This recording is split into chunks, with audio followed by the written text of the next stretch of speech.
We're constantly checking the time, but have you ever really stopped to think about how we got so good at measuring it? I mean, how did we go from just watching shadows on the ground to timing an athlete down to a fraction of a second? Today, we're going to dive into that incredible journey, the story of measuring time and motion.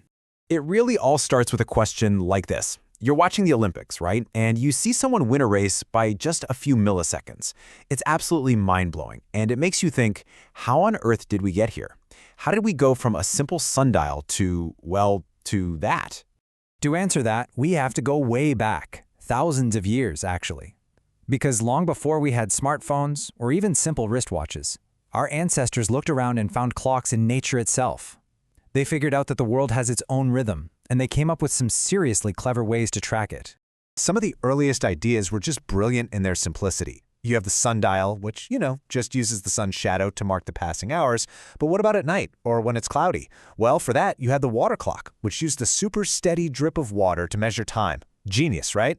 And oh, the creativity didn't stop there. People used hourglasses with that constant mesmerizing flow of sand. Or even candle clocks, where you could literally watch time burn away. They were all different approaches to solving the exact same problem. How do you take something invisible, like time, and make it something you can actually see and measure? Now, don't make the mistake of thinking that ancient means primitive or inaccurate. Just take a look at the Samrat Yantra in India. This thing is not some little garden ornament. It is a massive, incredible piece of engineering built about 300 years ago. And when I say massive, I am not kidding. This sundial stands 27 meters tall. To put that in perspective, that's like a 9-story building, all designed to tell time. And its huge size is the secret to its amazing precision. The shadow it casts moves at about 1 millimeter every second. That's so precise it can measure time in chunks as small as 2 seconds. That is just incredible for a clock that's powered only by the sun. But here's the thing about all those ancient clocks. They relied on stuff that wasn't perfectly consistent, The sun, sand, even dripping water.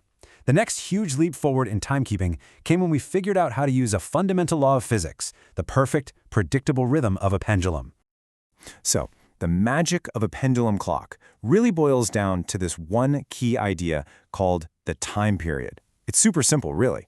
It's just the exact amount of time it takes for that weight at the bottom to complete one full swing back and forth. And the amazing part is, that time is always the same. So what exactly is one full swing, or oscillation? Well, imagine it starts hanging straight down. That's position O. It swings all the way out to one side, A, then all the way back across to the other side, B, and finally it comes right back to where it started, at O. That whole journey is one perfect, predictable tick of the clock. And here's a great little piece of science history for you. The guy who first figured all this out was the one and only Galileo. And get this, what did he use as his stopwatch to time the pendulum swings? He used his own pulse. It's just such a perfect story of a brilliant mind at work using whatever he had to unlock a secret of the universe. And this is the game-changing discovery he made. The time it takes for that pendulum to swing depends on only one thing: the length of the string. That's it. Not how heavy the weight is, not how far you swing it, just the length. A longer string gives you a slower swing, and a shorter string gives you a faster one. And that amazing predictability is what makes pendulum clocks so incredibly accurate. Okay, so now we have a super reliable way to measure time. What does that unlock for us? Well, once you can measure time accurately, you can start to measure motion. For the first time, we could finally answer the question, how fast is something actually moving? So how do we figure that out? Well, it all comes down to a really simple formula. It starts with what we're trying to find: speed. And speed is just a simple relationship between two other measurements.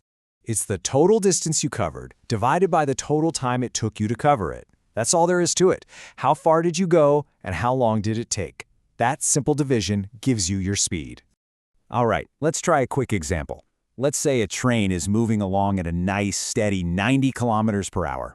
So the question is, how long is it going to take that train to travel 360 kilometers? Yep, it's a straightforward 4 hours. You just take the total distance, that's 360 kilometers, and divide it by the speed, 90 kilometers per hour, and boom, you get your travel time. It's a perfect little formula that connects distance, speed, and time. And of course, this isn't just some abstract idea from a textbook.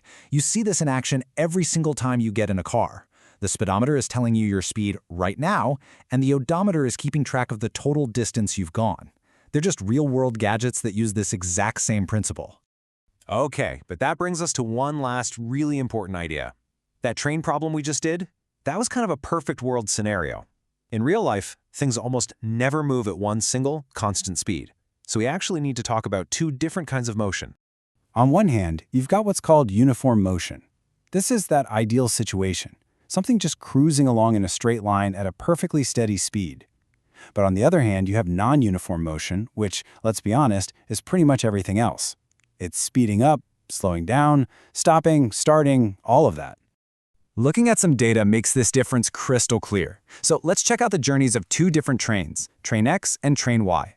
This table shows us how far each one traveled in a bunch of 10-minute blocks of time. First, just look at the column for Train X. In every single 10-minute period, it covers exactly 20 kilometers. It's like clockwork, perfectly consistent. That right there is a textbook example of uniform motion. But now, look at Train Y. Its journey is, well, it's all over the place. It goes 20 kilometers, then only 15. Then it speeds up and does 25. Its speed is constantly changing. That is non-uniform motion, and it's a much more accurate picture of what a real trip is like, with traffic and hills and all the rest. So, let's wrap this up with a thought. Just think about the last time you went anywhere. Driving to the store, walking to school, whatever. Was your speed perfectly constant the entire time? Or did you speed up and slow down? I'm willing to bet your journey was a perfect example of non-uniform motion. Because that's the real fundamental rhythm of how things in our world actually move.